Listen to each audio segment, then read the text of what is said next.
तो दोस्तों, एक पहल क्लासेज के यूट्यूब प्लेटफॉर्म पर आपका स्वागत है। पिछली क्लास में अपन फंडामेंटल राइट के बारे में बात कर रहे थे। फंडामेंटल राइट के अपन ने जो आर्टिकल थे उनके बारे में अपन बात कर चुके थे। अब अपन जो थोड़ा सेगमेंट अपना बचा हुआ है वो अपन बात करने वाले हैं जो अपने जो कुछ संविधान संशोधन किए गए थे, जो अपने फंडामेंटल राइट से जो संविधान संशोधन रिलेटेड है उनके बारे में थोड़ी सी अपन बात करने वाले हैं, जो अपन 20-25 मिनट में अपन कर लेंगे कंप्लीट। तो थोड़ी अपन उसके बारे में बात करते हैं। अपन बात कर रहे थे इंडियन पॉलिटी की, अपन बातें करें इंडियन पॉलिटी में अपन बात कर रहे थे फंडामेंटल राइट अपन बात करें तो फंडामेंटल राइट में अपन आर्टिकल पढ़ चुके हैं। आर्टिकल के बाद में जो कुछ कॉन्स्टिट्यूशन अमेंडमेंट बचे हैं उनके बारे में बात करें।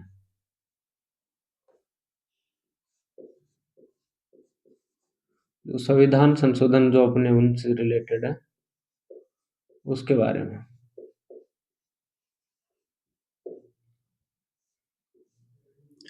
सबसे पहले अपन बात करें तो आर्टिकल 13(2) कहता है कि संसद मूल अधिकारों में कटौती नहीं कर सकती।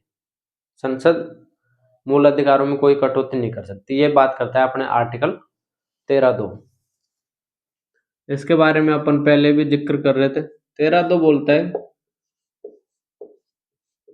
संसद फंडामेंटल राइट में कटौती नहीं कर सकती, ये बात करता है अपने आर्टिकल 13(2). और बात करें आर्टिकल 368 जो अपने संविधान संशोधन की शक्ति देता है।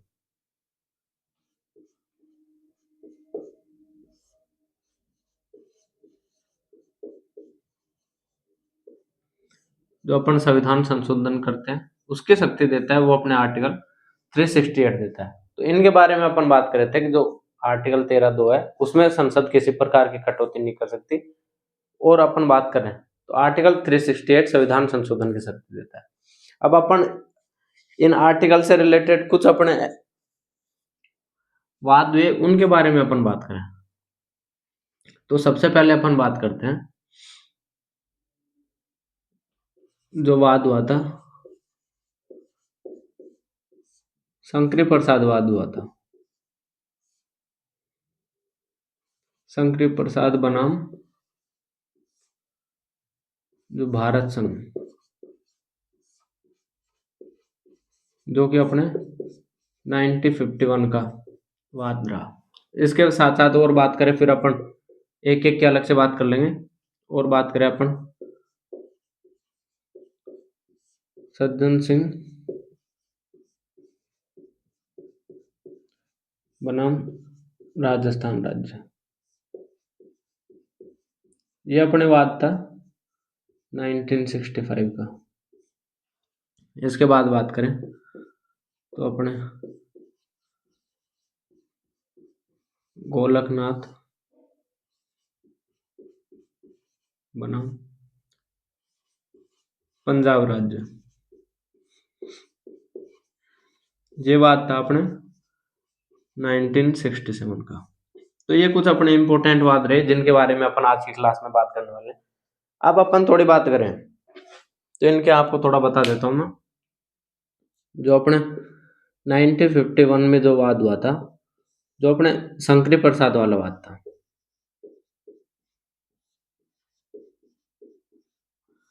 उसके बारे में अपन बात करें तो शंकरी प्रसाद का जो वाद हुआ था उसमें सुप्रीम कोर्ट ने फैसला दिया था कि जो आर्टिकल 13(2) है वो सामान्य कानूनों पर लागू होगा, जो सामान्य विधि है उन पर लागू होगा। इसमें आर्टिकल 368 को शामिल नहीं माना जाएगा। ये बात करता है अपने शंकरी प्रसाद जो वाद रहा था वो। शंकरी प्रसाद वाद अपने फिर से बात करें तो शंकरी प्रसाद वाद अपने बात करता है कि आर्टिकल 13(2) है वो सामान्य विधि पर लागू होगा। सामान्य विधि पर लागू होगा,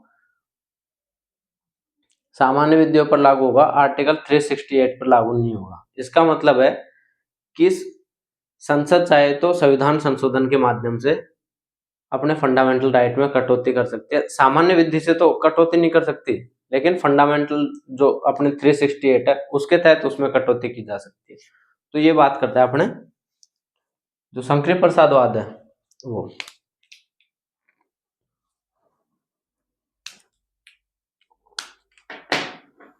ये बात करते हैं अपने, तो अपने आर्टिकल 13(2) है वो सामान्य विधि पर लागू, ये अपने 368 पर लागू नहीं होगा। ये बात करता है अपने शंकरी प्रसाद मामला। शंकरी प्रसाद के बाद में बात करें तो जो अपने सज्जन सिंह जो केस हुआ था उसमें सुप्रीम कोर्ट ने ये सेम अवधारणा वापस बताएगी कि जो आर्टिकल 13(2) है वो सामान्य विधि पर लागू होगा और 368 पर लागू नहीं होगा। ये सेम बातें वापस से अपने जो सज्जन सिंह वाला जो केस रहा था इसमें ये वापस से चीजें बताई गई थी। इसके बाद बात करें अपन जो गोलकनाथ वाला जो वाद था, गोलकनाथ वर्सेस जो पंजाब राज्य का जो वाद हुआ था 1968, इसमें सुप्रीम कोर्ट ने अपने निर्णय को चेंज कर दिया,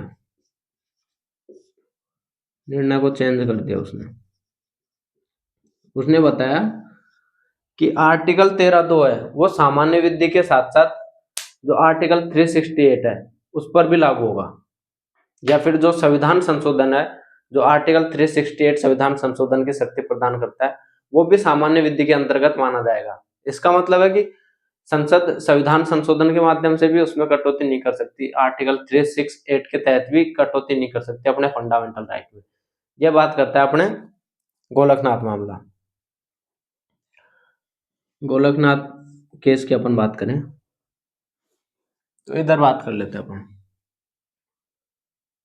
जो 1967 का अपना जो वाद रहा वो अपने बात करता है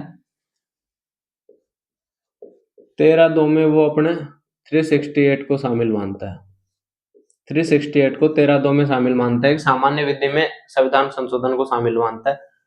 तो इसके तहत संसद 368 के माध्यम से कॉन्स्टिट्यूशन अमेंडमेंट नहीं कर सकती।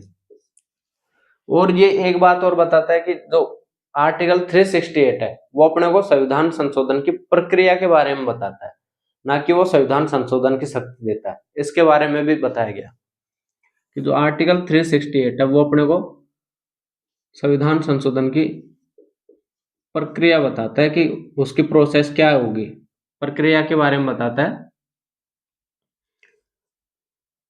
शक्ति नहीं देता, कॉन्स्टिट्यूशन अमेंडमेंट करने की शक्ति नहीं देता। तो ये कुछ बातें करता है अपने गोलकनाथ बनाम जो पंजाब राज्य जो वाद हुआ 1967 का। तो ये बात करता है अपने कि आर्टिकल 13(2) है उसमें वो सामान्य विधि के साथ साथ जो अपने 368 है उसको भी सामान्य विधि में माना जाएगा, उसके तहत भी संसद फंडामेंटल राइट में कटौती नहीं कर सकती। और जो आर्टिकल 368 है उसके बारे में बताया गया कि वो अपने को संविधान संशोधन की प्रक्रिया के बारे में बताता है, ना कि अपने को संविधान संशोधन की शक्ति देता है। और बात करें तो गोलकनाथ मामला इसमें बताया गया कि जो ये आदेश दिया गया उसका भूतलक से क्रियान्वयन नहीं किया जाएगा, मतलब कि उसको पहले जो कटौती की जा चुकी है संसद के द्वारा उनके ऊपर उसको लागू नहीं किया जाएगा, इसको वर्तमान समय से लागू किया जाएगा कि भविष्य में संसद के द्वारा ऐसी कोई कटौती नहीं कर सकता। तो ये कुछ बातें थी अपने जो अपन सबसे पहले बात कर रहे थे, जो अपने फेमस वाद रहे उनके बारे में। इसके बाद अपन बात करें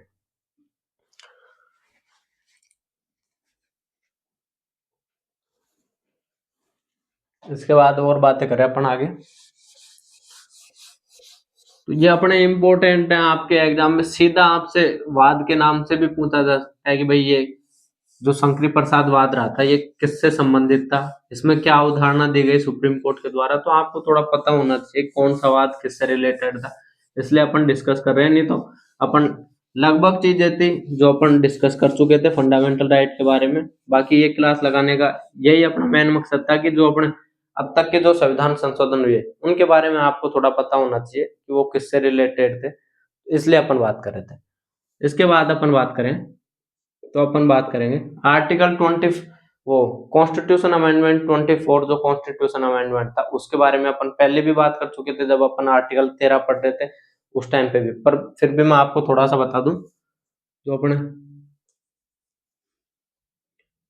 24 कॉन्स्टिट्यूशन अमेंडमेंट हुआ था 1971, वो अपने आर्टिकल 13(4) और आर्टिकल 368 3 की बात करता है। ये कुछ कॉन्स्टिट्यूशन अमेंडमेंट 24 के द्वारा आपने जो संविधान है उसमें आर्टिकल 13(4) और 368 का जो पार्ट 3 है वो जोड़े गए थे संविधान में। तो ये 13(4) बात करता है कि जो आर्टिकल 13(2) है, आर्टिकल 13(2) सामान्य विधि पर लागू रहेगा।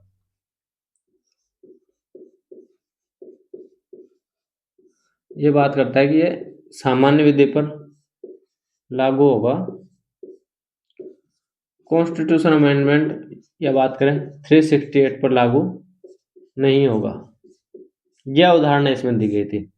जो अपने आर्टिकल 13(4) जो जोड़ा गया था उसमें बताया गया कि जो आर्टिकल 13(2) है वो सामान्य विधि पर लागू होगा, जो आर्टिकल 368 है उस पर लागू नहीं होगा।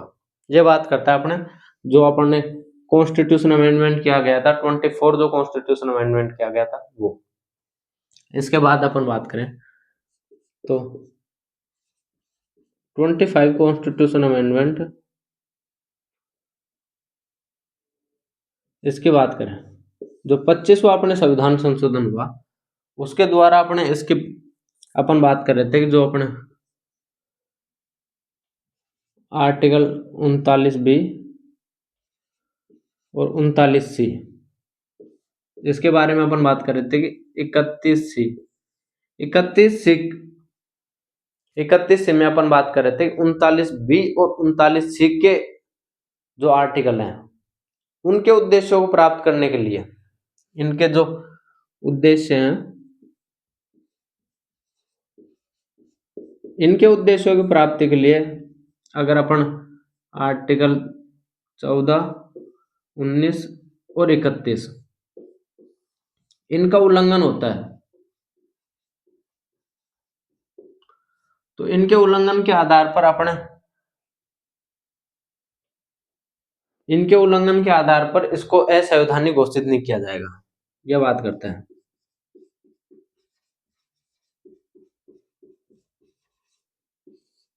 जो अपना कॉन्स्टिट्यूशन अमेंडमेंट 25 जो कॉन्स्टिट्यूशन अमेंडमेंट है वो बात करता है कि जो अपने आर्टिकल 31C है उसमें बताया गया कि आर्टिकल 39(b) और 39(c) के उद्देश्यों को प्राप्त करने के लिए संसद कोई विधि बनाती है, संसद कोई एक्ट लेके आता है, कोई विधि बनाती है जिससे कि अपने आर्टिकल 14, 19 और 31 का उल्लंघन होता है तो उसके आधार पर उसको असंवैधानिक घोषित नहीं किया जाएगा। ये कुछ बात करता है अपने कॉन्स्टिट्यूशन अमेंडमेंट 25। अब इनके कारण से एक बात अपने को देखने को मिलता है जिसका नाम आप पॉलिटी में खूब सुनते हैं बार बार, केशवानंद भारती जो वाद हुआ था उसके बारे में। तो इन दोनों आर्टिकल के परिणाम स्वरूप अपने जो वाद अपन देखते हैं,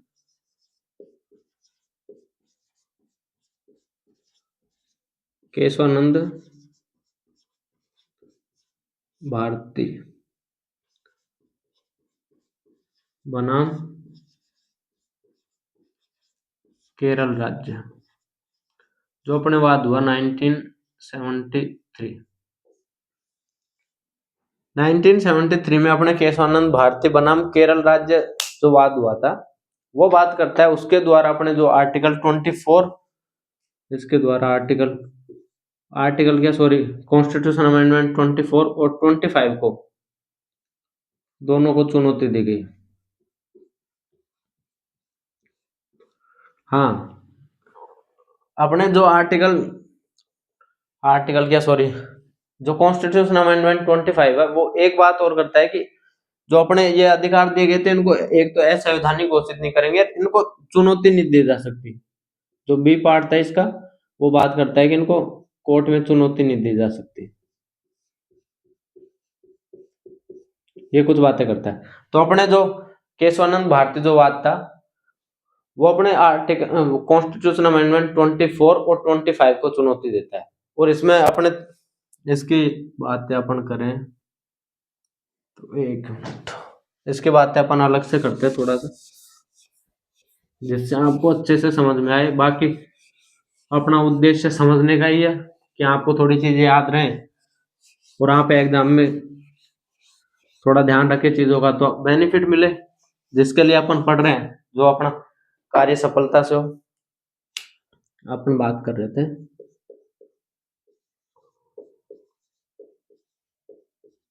केशवानंद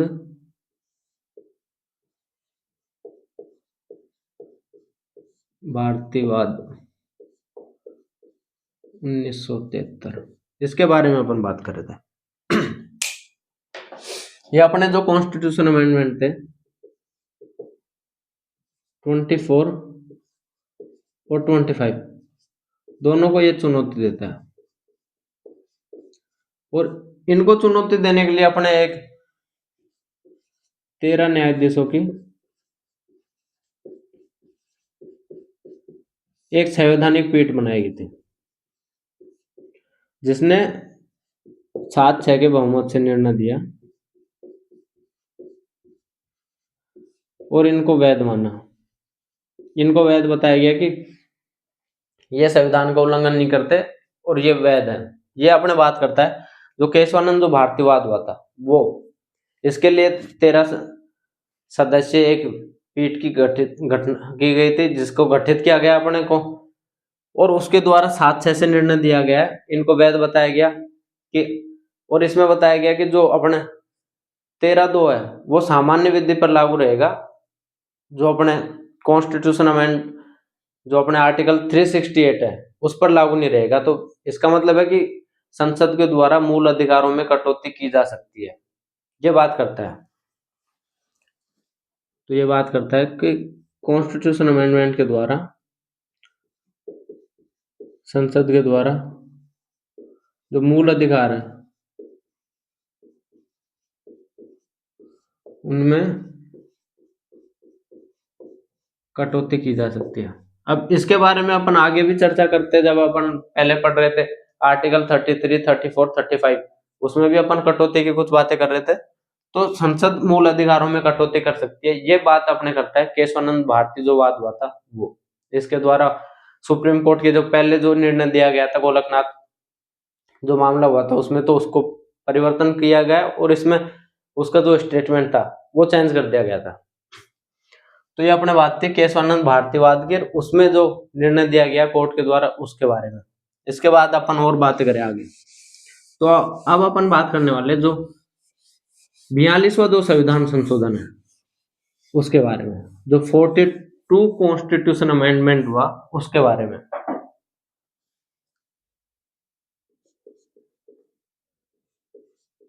कॉन्स्टिट्यूशन अमेंडमेंट 1976, ये क्या बातें करता है इसके बारे में अपन बात करें तो, जो अपना 42वां जो संविधान संशोधन रहा उसके द्वारा अपने जो आर्टिकल अपन पढ़ रहे थे 31C, आर्टिकल 31C, तो उसके विस्तार की बात करता है। अब उसके विस्तार की बात कैसे करता है इसके बारे में अपन बात करें कि आर्टिकल 31C का विस्तार किया जाए, और आर्टिकल 31C में अपन पढ़ रहे थे 39B और 39C, इनके उद्देश्यों को प्राप्त करने के लिए, इनके उद्देश्यों को तो है ही, इसके उद्देश्यों की बात तो अपन पहले भी कर रहे थे कि इनके उद्देश्यों के साथ साथ जो अदर जो अपने डीपीएसपी हैं, अदर जो अपने नीति निर्देशक तत्व दिए गए हैं, जो जितने भी अपने नीति निर्देशक तत्व दिए गए हैं उनकी प्राप्ति के लिए, उनके उद्देश्यों की प्राप्ति के लिए, इनके भी उद्देश्यों की प्राप्ति के लिए अगर आर्टिकल 14, 19 और 31 का उल्लंघन किया जाता है, आर्टिकल 14, 19 और 31 का उल्लंघन किया जाता है तो उसको असंवैधानिक घोषित किया जाएगा।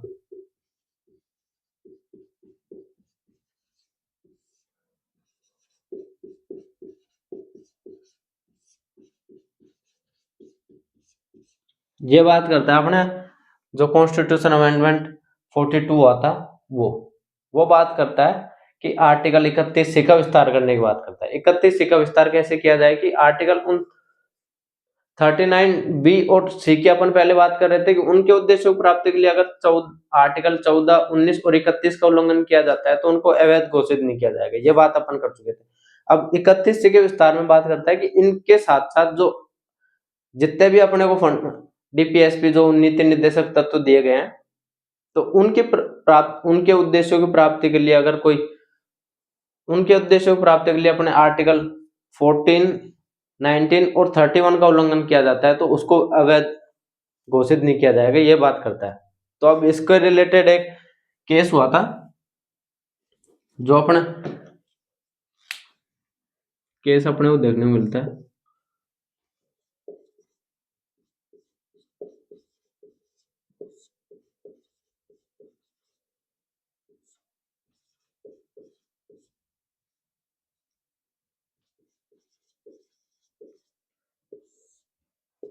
मिनर्वा मिल्स वाद अपने को देखने को मिलता है 1980 का। अब इसमें क्या क्या बताया गया कोर्ट के द्वारा, तो इसमें बात की गई अपने जो इसमें सुप्रीम कोर्ट के द्वारा फैसला दिया गया है कि जो आर्टिकल 31C का जो विस्तार किया जा रहा है वो अवैध है, उसको अवैध घोषित किया गया और उसको जो 31C का जो पूर्ववर्ती रूप था, पूर्ववर्ती रूप में उसको लागू किया जाए। जो आर्टिकल 39B और 39C के लिए जो 14, 19 और 31 के उल्लंघन की बात करता था, तो उसी रूप में इसको पहले के जैसे इसको लागू कर दिया जाए। इस जो अन्य डीपीएसपी हैं उनके उद्देश्यों की पूर्ति के लिए इनका उल्लंघन नहीं किया जाए, ये बात करता है। अब ये कुछ और स्टेटमेंट देता है, ये बताता है कि जो अपने डीपीएसपी हैं और जो फंडामेंटल राइट है वो एक दूसरे के विरोधाभासी नहीं है।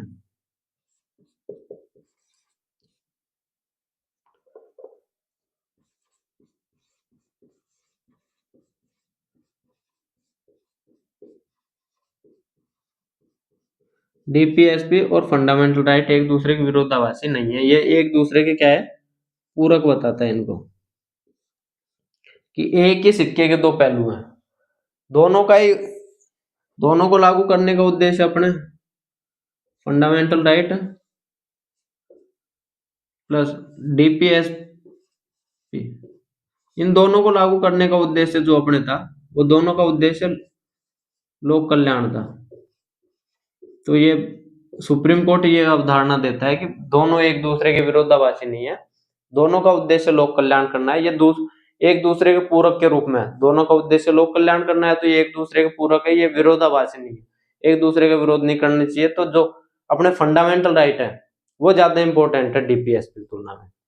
और ये बात करता है कि कभी ऐसी स्थिति उत्पन्न होती है जो डीपीएसपी और फंडामेंटल राइट के बारे में, तो फंडामेंटल राइट को सर्वोपरि माना जाएगा, यह भी बात करता है। इन दोनों में से फंडामेंटल राइट को सर्वोपरि माना जाएगा, या बात करें इसको अधिक महत्व दिया जाएगा। तो ये कुछ बातें थी अपने जो फेमस जो अपने वाद रहे, जो संशोधन हुए, उनके बारे में आज की क्लास में अपन बस इतनी बात करने वाले हैं। नेक्स्ट क्लास में जब अपन मिलेंगे तब उस टाइम पे अपन जो डीपीएसपी हैं, जो अपने नीति निर्देशक तत्व हैं, उनके बारे में बात करेंगे। और एक क्लास में अपन उनके बारे में कोशिश करेंगे कि एक क्लास में अपन बात कर लें। बाकी मैं आपको हमेशा बोलता हूँ कि कोई चीज आपको अच्छी लगती है तो आप कमेंट में जरूर बताएं, और कोई आपको कुछ कमी लगती है हमारे समझाने में, बताने में, कुछ चीजों में, तो आप बता सकते हैं हमको, हम चीजों में सुधार करने की कोशिश करेंगे। बाकी उम्मीद यही है कि आपको अच्छा सा अच्छा कंटेंट प्रोवाइड करवाया जाए जिससे आपकी कुछ हेल्प हो सके। धन्यवाद दोस्तों।